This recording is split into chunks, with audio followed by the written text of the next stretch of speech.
It's time for another episode of Tips and Tricks with Air Experts.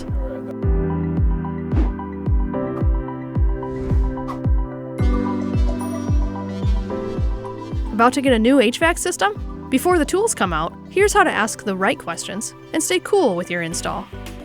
Is this unit properly sized for my home? An oversized or undersized system can lead to poor performance, higher energy bills, and uncomfortable temperatures. Ask for detailed installation plans. What exactly are they doing? How long will it take?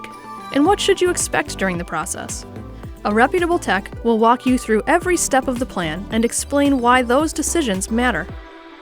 Now talk budget. What's the total cost, including labor and extras? Is financing available? Don't forget to ask about current rebates, tax credits, or seasonal specials. They can save you hundreds. Remember to be wary of vague answers, lack of written estimates, high-pressure sales tactics, or unclear warranty terms. If something feels off, trust your gut and get a second opinion. We thought you'd like to know.